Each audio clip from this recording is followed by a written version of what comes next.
a scale of 1 to 10, how disappointed are you with the 7th, 8th, and 9th inning performances of the Astros, those three guys, Abreu, Presley, Hader, this season? 10? 11. Okay. Sean, higher or lower than an 11 for you? I'll go with the 10. I'll stay within 10? the realm of the game. Say 12. Thank you. Say 13, Joe. Between 10 and 12. Between like 10 and 12. That's the right answer. That's the number of the That's day. the right answer. Like the amount of pitches Lance McCullers allegedly threw. All right, so we're going to play a game. More disappointing or not than these guys. So in honor of them releasing this movie back in theaters after their 25 years, what was more disappointing? The current 7, 8, 9 guys for the Astros or the Star Wars prequels for you? The prequels, not the sequels. Yeah, 1, 2, and 3. Because they just put episode 1, Phantom Menace, back in theaters. Okay, and the rules of the game are more or less disappointing than the back of the Astros bullpen. Yep. This is a fun game. Star Wars prequels. Revenge of the Sith was good. I agree. Good take, Paul. Revenge of the Sith was good, so I will say the Astros 7, 8, and 9. Attack of the Clones is rough outside of Outside of what? Padme Amidala. I mean, the Grievous fight's pretty good. Is that 2? No, that's 3. That's 3. I guess when they killed... I don't know. It's not good. 2 has... I remember more about Phantom Menace Padme than I looks do good Attack in the white. Clones. That's all I'm trying to say. Padme looks good in white. And 1, you had Darth Maul, but for the most part, the prequel, rough. You had Yoda and Count Dooku. That's solid. Duking it out at the end of 2. That's true. Yeah. That was the best part of 2, other than Padme. There we go. Yeah. So we found one. I guess it took 5 minutes, but we found one good thing. Like when they're in like the Coliseum, that scene's pretty good when they escape. Padme's in white, yeah. Yeah. That's pretty much it. So yeah, okay. So the Star Wars prequels are not. They're pretty rough. They are pretty rough. The Phantom Menace and the Attack of the Clones. Attack of the Clones. They have like an 11 ERA. Yeah, Like, they are worse than Brian Abreu and Ryan Presley. But Revenge of the Sith is better than Josh Hader. Yeah, sure. I would say. Sure. I did watch both of those movies along with the originals when I was a kid, so I didn't hate them as much as I do upon the rewatch. But yeah, they're kids' movies. Episode 2, the Anakin hitting on Padme by the lake at Naboo, like, I hate sand. Yeah, it's coarse and it gets everywhere. It's not smooth. Like you. Even as a kid, because like it's hard for me to participate in the biggest disappointment because like I didn't have hopes for any of these movies. They just kind of already existed. Yeah. I distinctly remember the first time I watched The Phantom Menace being like, huh. Did you being like, this isn't that good of a movie as like a 9-year-old. You didn't like Jake Lloyd, the like Anakin like what is this? as a kid? Yeah. Why is he pod racing against an alien? So because of your age, were you introduced to Star Wars 4, 5, 6? Yeah. First? Okay. Yeah. That's one thing, like, as a parent, I have to do. I remember... he has to watch those first. I threw a temper tantrum at the end of A New Hope because Darth Vader didn't die, and I was mad that he didn't die. Wow. I thought he escaped, and I didn't know that there were other movies. Oh. I had no clue. Gotcha. But I loved it. I thought Star Wars was awesome. All right. What's more disappointing? Abreu, Presley, and Hader. This one's really just for Paul, I guess. Or the Patriots Dynasty documentary. Well, I mean, oof. At the very least, the Astros relievers have closed some of the games. Okay. But nah, I still gotta go 7, 8, and 9. Okay. For the Astros, because at the very least, while watching the Dynasty documentary, I did tear up a couple of times remembering some moments as a boy watching the Patriots and the first couple of titles that they won. All right. Sean, are you more disappointed with the Astros 7, 8, and 9 or Yao Ming's career with the Rockets? Because there's some peak Yao Ming moments. There are some peak Yao Ming moments. Man, Yao Ming hater out here. What? He has a lot of injuries. That's all. Okay. Yeah. I mean, how many seasons like ended in February? There's a lot of them.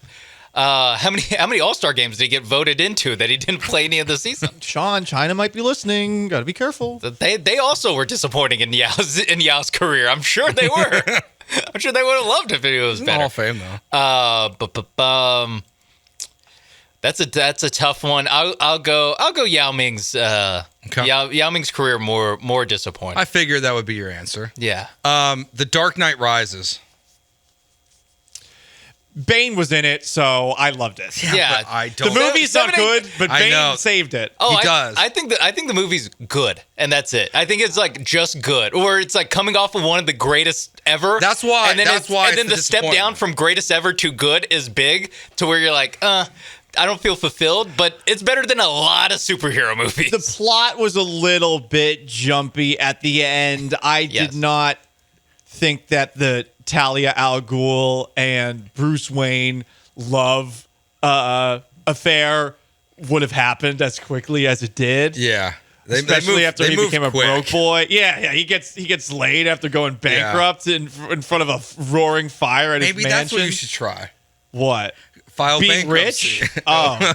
Yeah, I will say he was going broke inside of a mansion. that helps. That's like one of the best moments of the movie when he's telling Catwoman that he's broke, and he's like, well, I get to keep the house, and it's like, she's like, well, I guess rich people like go broke differently too. And he's like, yeah. Then him losing his money is like the most. Just like what? Like I see why it happens in a comic book, but once you put like actual like actors into a guy who was in The Big Short into like, nope, a whole bunch of suspicious deals happened and he lost all of his money. Nothing we can do about it. It's like, nope, I'm pretty sure he would have had a credit card at some point. All right, so it sounds like the Astros win this one again. Yeah, because Tom Hardy as Bane is the best. Okay. Yeah. I'm Gotham's reckoning. I have two more. Josh Hader's Astros reckoning. Astros 7-8-9 guys or the 2016 Astros. Yeah, the big high of 2015. But 2016, you were disappointed, sure, but I don't think anyone thought in 2016 that they were legitimate, like World Series favorites. Sure, a contender because they made it to the playoffs and they had almost beaten the Royals the year before.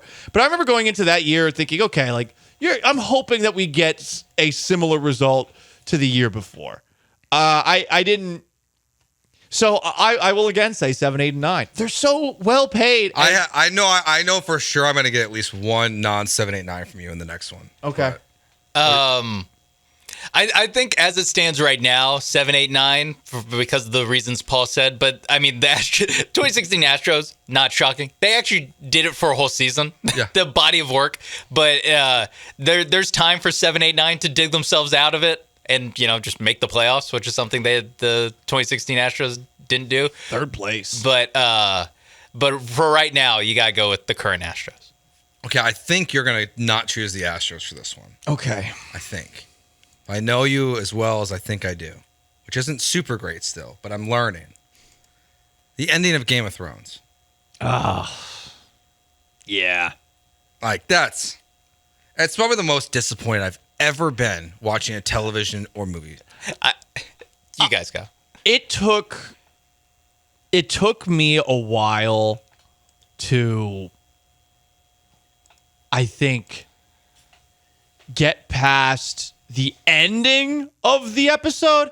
I thought that Jon Snow killing Daenerys was good. I agree. I thought that was the best part, but I was disappointed after the third episode, the battle against the army of the dead, because it just felt like, you were hyping these guys up for a long period of time and no one of note died. And you get out of this essentially completely scot-free and totally fine and take on the Lannisters down south. And you could barely see it. Right, that too. Yeah.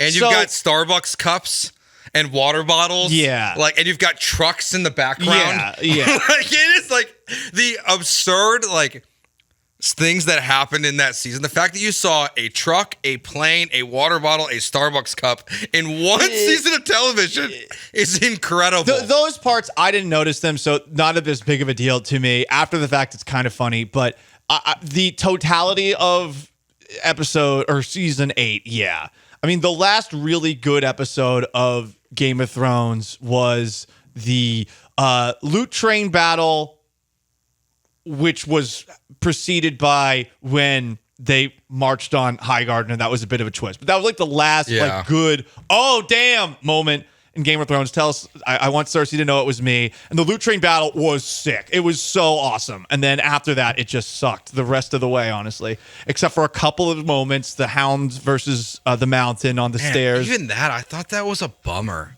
Because it was good, but there was so much hype.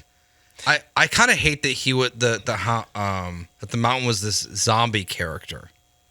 Like, and I know that's what it is. Like, I know that's in the books and everything like that. But it loses like the brother, the Undertaker Kane kind of connection in that moment.